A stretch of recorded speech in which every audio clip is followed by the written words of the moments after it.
Rattling on and on like you know who I am. Hi, girl, I'm Benita Bottrell. I've been here all my life. I know everybody in this neighborhood. Yeah, girl, there's some fine people in this neighborhood. There's a lot of trash, too. But I ain't one to gossip. That since the day I started, not one of my bosses has given me any sort of counseling, performance review, or verbal or written warning of any sort, yet they are moving to fire me. I can't help but think this termination is the result of a series of instances where I either spoke out against something I didn't agree with or rejected invitations that I believed were inappropriate. Around the time that I was confirmed, I attended a dinner where Councilwoman Bowman allowed Councilman Brooks to say the word nigga. I gave him pushback in that moment and let him know that it wasn't okay for him to use that word. Yet Councilwoman Bowman said nothing. There was also another council member and his wife present. The other council member stated he didn't hear it, but his wife did, and she was so upset that she left.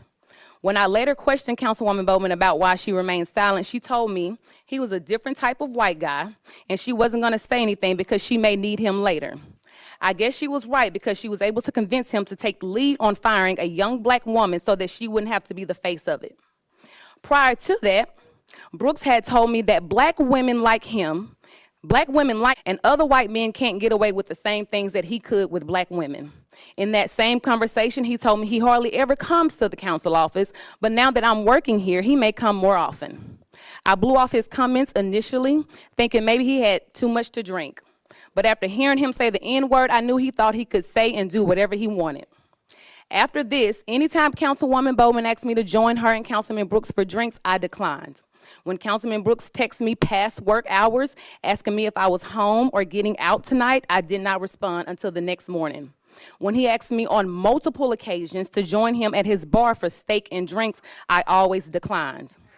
I also didn't accept Councilwoman Bowman's invitation when she asked me to go to Dallas with her and Councilman Brooks, stating she was going to make him take us shopping. It's clear that at one point, these council members were fond of me. In fact, Councilman Brooks was so comfortable with me. Quiet the noise, please. In fact, Councilman Brooks was so comfortable with me that he told me he was previously in business with a young black man who he knew was a drug dealer, but he didn't care because he was making money off of the young man. He told me the only reason he cut ties with the young man is because he received a heads up that the young man was being investigated by the feds. I told him nothing about that was okay, and I guess that's what privilege does for you.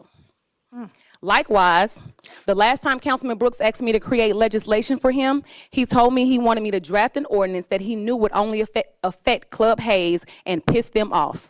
I told him he probably shouldn't intentionally create something that he knows will target and negatively impact one business, especially since he's a business owner himself. I subsequently spoke with the city attorney's office about the proposed legislation. He never came to me for legislation again.